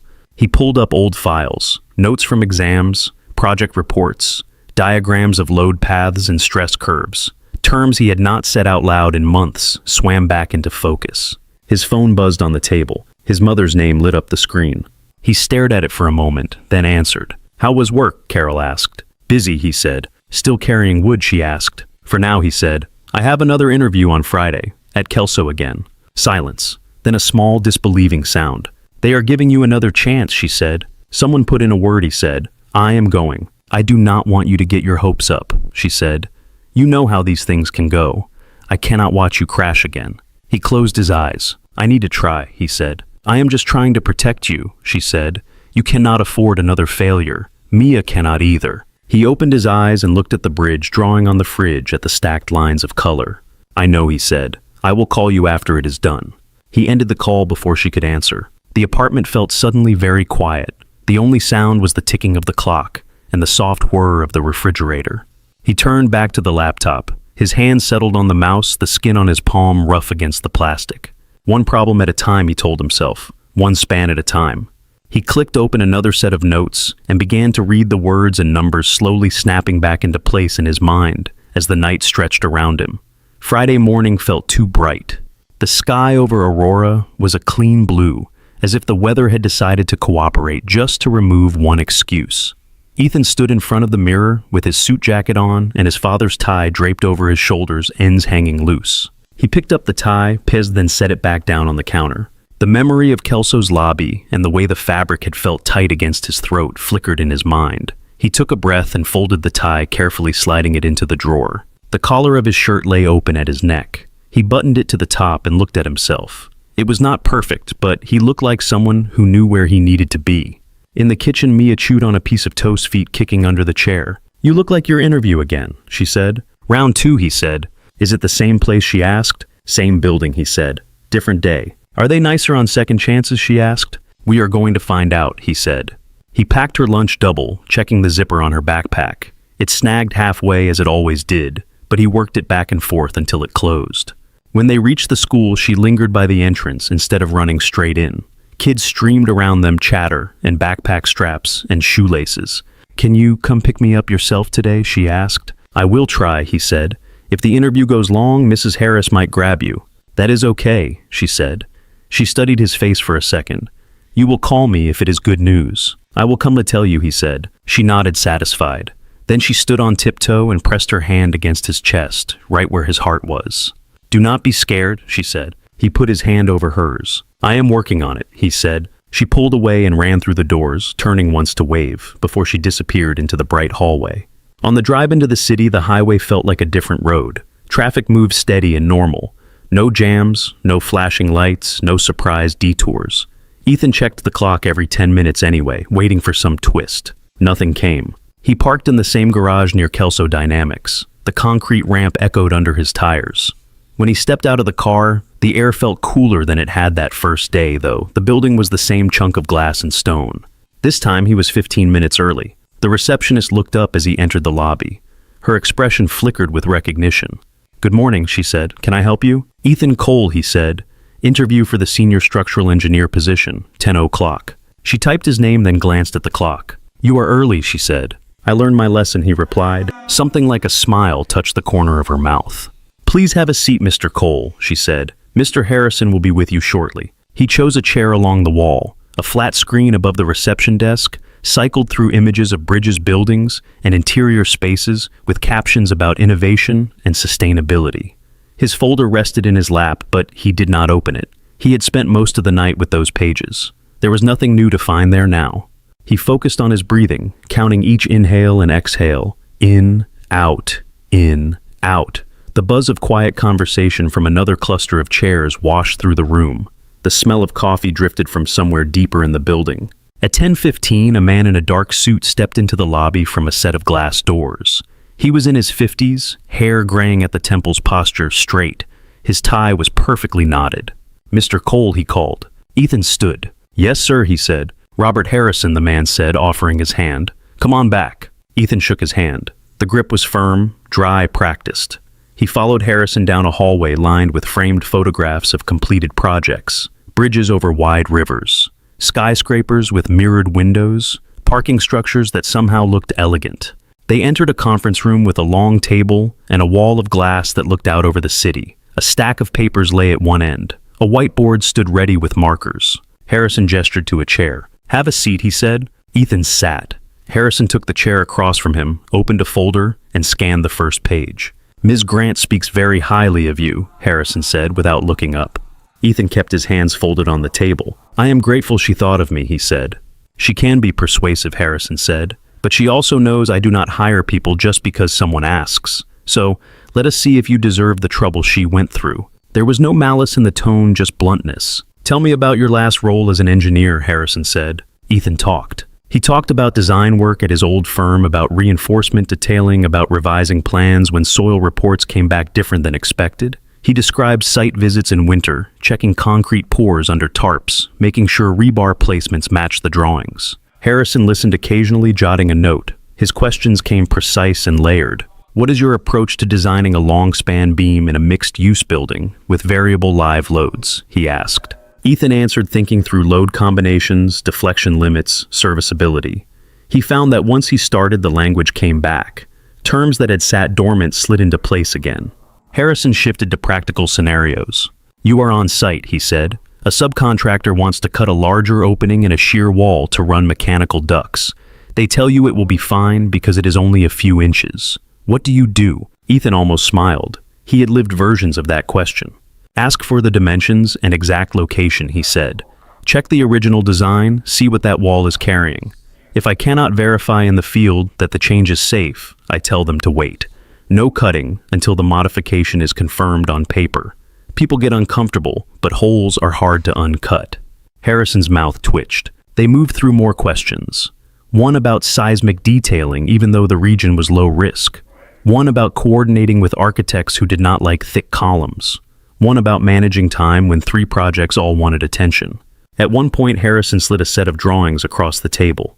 "Find the problem," he said. Ethan bent over the plans. There was a connection detail that seemed straightforward at first glance, but the more he traced the lines, the more something bothered him. The load path from a cantilevered balcony did not look right.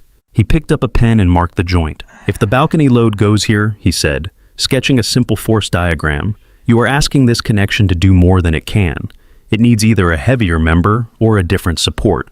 Otherwise, you will get rotation you do not want." Harrison watched his hand move. When they finished, the clock on the wall read a little after 11. Ethan felt wrung out in a different way than after a day on site. His brain hummed. Harrison closed the folder. "All right," he said. "I appreciate your honesty about your gap in employment. Ms. Grant filled in some of the context there, but I wanted to hear it from you."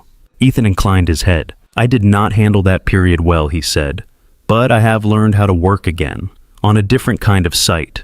Your experience as labor on the Grant project is not a negative in my book," Harrison said. "If anything, engineers who have carried drywall tend to draw better details."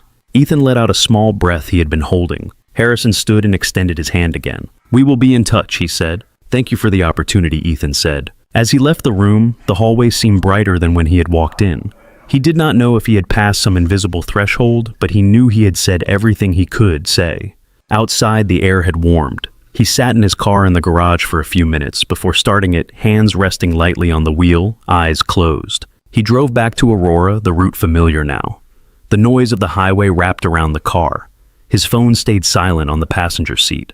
At the school, Mia spotted him from the front doors and ran out braid swinging. "You came yourself," she said, sounding pleased. "I did," he said. "How was it?" she asked, walking beside him, with exaggeratedly long steps to match his. "I answered their questions," he said. "All of them this time."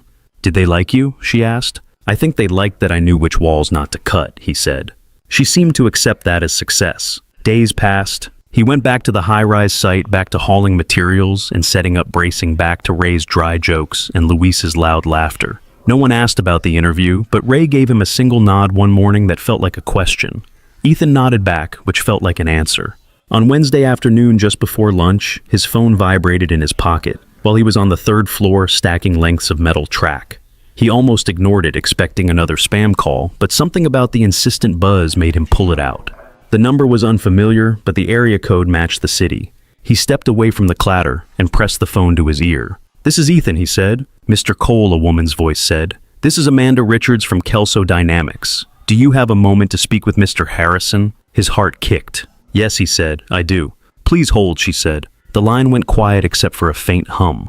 Ethan turned his back to the open floor, facing a concrete column. He could feel the grit under his boots, the faint vibration of a crane somewhere above. After a few seconds, another voice came on. "Mr. Cole," Harrison said. "Thank you for taking the call." "Of course," Ethan said. He tried to keep his voice steady. "We have had a chance to review your interview and your references," Harrison said.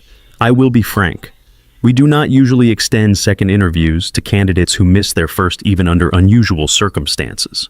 "I understand," Ethan said. "However," Harrison continued, "Ms. Grant made a strong case that you were worth that exception, and your performance in the interview supported her argument." Ethan pressed his free hand against the cool concrete of the column. "We would like to offer you the position of senior structural engineer," Harrison said. "Starting salary will be $85,000 per year with standard benefits and a sign-on bonus. Are you interested in accepting that offer?" For a moment, Ethan could not find his voice. The words existed in his ear, but they refused to connect to anything. Then his mouth caught up. "Yes," he said. "Yes, I am." "Good," Harrison said. "We will send you the formal offer and paperwork this afternoon. Our HR department will walk you through the details. Tentative start date in 2 weeks, if that works for you." "That works," Ethan said. "In my mind, welcome to Kelso Dynamics, Mr. Cole." "De Cole," Harrison said. "Thank you," Ethan said. The line clicked as the call ended. He lowered the phone slowly. The sight sounds crept back in. A hammer striking metal, a worker calling for someone to watch a load, the beep of a reversing truck. Luis walked over, squinting. "You look like you saw a ghost," Luis said. Ethan turned to him. He felt something unfamiliar lift in his chest, light and startling. "I got the job," he said. Luis blinked, then grinned wide. "No way," he said. "Way," Ethan said. Ray, hearing the commotion, wandered closer. "What is all the noise?" Ray asked. "Engineer man is going back to the office," Luis said. "Kelso hired him." Ray's eyes settled on Ethan. For a second, something like pride flashed there. "About time someone noticed you know what you are talking about," Ray said. "When do you start?" 2 weeks, Ethan said. "Then we will work you twice as hard until then," Ray said. "Cannot have you slacking just because you are joining the suits." Ethan laughed, the sound feeling strange and good in his own ears. That evening, he picked Mia up from school and took a different turn on the way home. "Where are we going?" she asked, peering out the window. "You will see," he said. They stopped at a small ice cream shop with a faded awning and a neon sign that flickered. Inside, the air smelled of sugar and cold. He let her pick 2 scoops instead of 1. She stood on tiptoe to see over the counter. "Is it somebody's birthday?" she asked as she licked melting chocolate off the side of her cone. "Sort of," he said. They sat at a small metal table, outside the late sun, warm on their faces. "I got the job," he said. She stopped mid-lick. "The big one?" she asked. "Yeah," he said. "The big one, at Kelso." Her grin spread slow and bright. "Does that mean you build real bridges again?" she asked. "It means I get to help," he said, from a different angle. "We will still get dirt on our shoes sometimes." She swung her legs under the chair and leaned over to press her shoulder against his. Grandma is going to be so happy, she said. He thought of the call he would make later, of the shift in his mother's voice when he told her. Yeah, he said, I think she will. They sat there, cones in hand, watching cars move along the street, the day sliding into evening one small, ordinary moment at a time. 2 weeks went by faster than Ethan expected. On his last day at the high-rise site, the morning air was crisp and bright. The building had grown since his first shift there.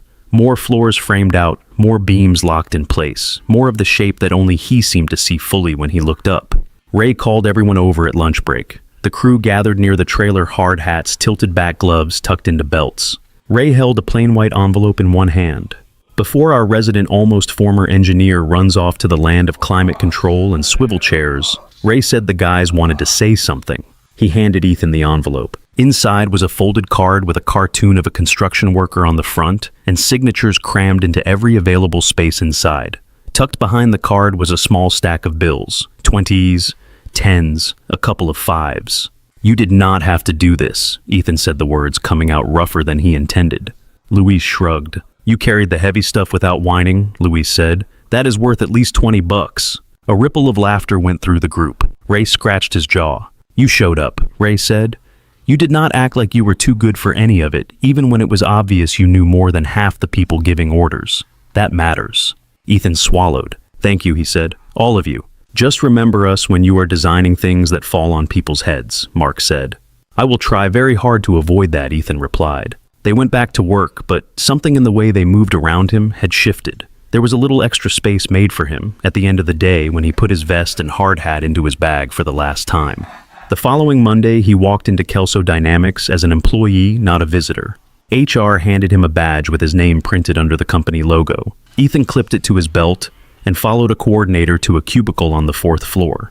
This will be you for now, she said. Computer is set up. Email login is on that sticky note. He sat down. The chair spun a little under him, the fabric new and scratch-free. A widescreen monitor stared back from a clean desk.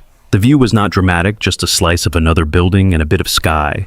But the steady hum of air vents and the faint tapping of keyboards nearby wrapped around him in a way that felt strangely comforting.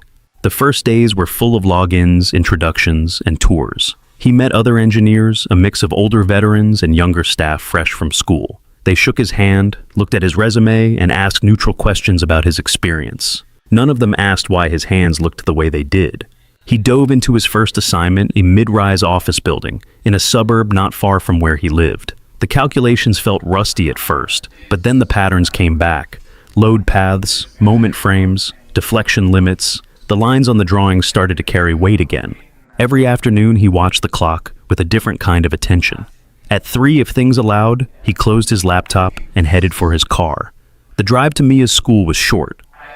The first few times he walked up to the door, she looked genuinely surprised to see him instead of Mrs. Harris. You are early, she said one day, like it was a strange new species of event. Get used to it, he said. Friday became ice cream day. The shop owner started greeting them by name. A month later, he signed a lease for a different apartment. It was not fancy, but it was in a quieter neighborhood, closer to the school with cleaner hallways and a small balcony off the living room. The building stood across from a park with a little pond and a footbridge. On moving day, they carried boxes up 2 flights of stairs. Mia insisted on taking the lamp shaped like a rocket herself. Her new room had a window that looked out over the park. She stood with her hands on the sill, watching kids chase each other near the swings, the footbridge arching gently over the water. This is the best room, she said. You have not even unpacked yet, Ethan said. I do not have to, she replied. I know. That evening, after they had eaten pizza on the floor, surrounded by half-open boxes, Ethan stepped out onto the balcony. The air carried the smell of cut grass and distant traffic. He pulled out his phone and scrolled to his mother's number. She answered on the second ring. Hi, she said. How did the move go? Boxes everywhere, he said. But we are in. It is nice, Mom. Mia loves it. I wish I could have helped, she said. You can come see it, he said. Once we figure out where we put everything. There was a pause. I would like that, she said. He hesitated, then added, I started at Kelso 3 weeks ago. I know, she said. Olivia Grant sent me an email. He blinked. She did what he asked. She reached out, Carol said. Somehow she found my address. She wanted to tell me she had met the man you are at work. Ethan let out a short breath. That sounds like her, he said. She said you were good, Carol said. Not nice, not kind, good, at what you do. Her voice wobbled slightly. "I am proud of you, Ethan," she said. "I should have said that before someone else had to say it first." He stared out at the park, at the bridge lit by the last light of the day. "It helps hearing it now," he said. A few weeks later, Carol came to visit. She arrived on a Saturday morning, carrying a pie in one hand and a tote bag in the other. She stepped into the apartment and took in the small living room, the second-hand couch, the view of the park. "It feels airy," she said. "You have light." "Mia's requirement," Ethan said. "She said we needed a view." Mia burst out of her room and flung herself at her grandmother, who laughed and nearly dropped the pie. Carol walked slowly through the apartment, touching the back of a chair, the edge of the counter. When she reached the fridge, she stopped. The drawing of the bridge was there, held up by the same magnet as before. The lines were as wobbly as ever. Underneath, in Mia's handwriting, new letters had been added, and houses. Carol rested her fingers on the paper. "This is good," she said. She turned to Ethan, eyes shining more than usual. "I am sorry," she said quietly, "for all the times I made it harder when you were already carrying too much. I thought if I pushed you, you would not break. I did not realize you were already bent over as far as you could go." He shifted his weight hands, sliding into his pockets. "I know why you did it," he said. "Dad left a big shadow." "He did," she said. "But you are not supposed to live entirely inside it. You are allowed to be your own person, your own father." Mia came back in then, tugging on Carol's sleeve, demanding to show her the park. The heaviness in the room eased. They walked over together. Ethan watched from the bridge as Mia pointed out every swing, every tree that she had decided had a name. That evening, after Carol had gone back to her hotel and Mia had fallen asleep clutching a new stuffed animal Grandma had insisted on buying, Ethan's phone buzzed. It was a text from a number he now recognized instantly. "How is the new place?" He smiled and typed back, "Good. Park outside. Mia approves." A few seconds passed. "Glad to hear it," Olivia wrote. "You settling in at Kelso?" "Getting there," he replied. "Still learning where the coffee is not terrible." She responded with a single line. "You did the work." He looked at the words for a long moment, then typed before he could second-guess himself. "Want to get coffee sometime? I owe you at least that much." He put the phone down, expecting a delay. The reply came faster than he thought it would. "I would like that. Saturday." They met at a small cafe downtown with big windows and mismatched chairs. Olivia was already there when he arrived, in jeans and a sweater instead of a blazer. Her hair was down softer around her face.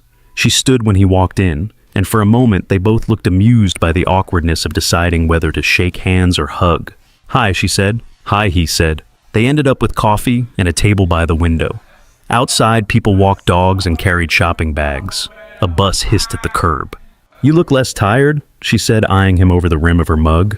"Less construction dust in my lungs these days," he said. "You look exactly as busy." She laughed. "It does not really slow down," she said. "Investors do not care if you were up at 3 in the morning thinking about rebar schedules." They talked about work, about crazy change orders, about architects who drew impossible curves, about the satisfaction of seeing a project go from lines on paper to something you could walk through. At one point, her expression shifted. "I keep thinking about that road," she said. "If your car had not taken that detour, if mine had died 30 minutes later, if a dozen small things had gone differently." "Life is a lot of ifs," he said. She nodded. "I am working on something," she said. "A fund, maybe a foundation for people like you. People with skills who fall through the net once and have a hard time climbing back." "Second chances," he said. "More like second spans," she said. "First one cracks, you do not tear the whole bridge down. You reinforce. You build another beside it." He smiled at the term. "Let me know when you need someone to carry paperwork," he said. "I am good at carrying things." "I might ask for more than that," she said. They left the cafe and walked a few blocks together. At a corner, she stopped. "Thank you again," she said. "For what?" he asked. "For stopping," she said. "For not pretending you did not see me. I probably would have made the meeting anyway, but it would have been a worse day, a worse version of me." He thought of that morning, the empty road, the blinking hazards, his foot moving to the brake almost on its own. "I am glad I did," he said. She squeezed his hand once, quick and warm, then stepped back. "Go home to your kid," she said. "I have to go yell at a spreadsheet." Weeks turned into months. Ethan's days fell into a new pattern. Calculations, team meetings, site visits in a hard hat that now carried the Kelso logo. Evenings in the park with Mia. Occasional emails from Olivia about projects always signed with her full name, even though their conversations had shifted into something more familiar. One Saturday afternoon, the park below their balcony was full of sunlight. Kids ran along the path. Dogs barked near the trees. The footbridge over the pond reflected on the still surface of the water. Ethan sat on a swing while Mia pumped her legs on the one next to him. "Higher," she said. "You are going to kick that cloud," he said. She laughed and leaned back, hair streaming behind her. After a while, she let the swing slow, dragging her feet in the bark dust. She sat quiet for a moment, watching a duck glide across the pond. "Dad," she said. "Yeah." And then Cindy. He answered,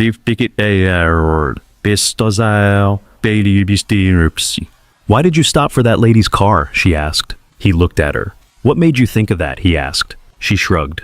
"You told me once," she said. "And then you were sad about the job. I was just thinking, if you did not stop, would we still live here?" The question hung in the air between them. He nudged his swing gently with the front of his shoe, making it creak.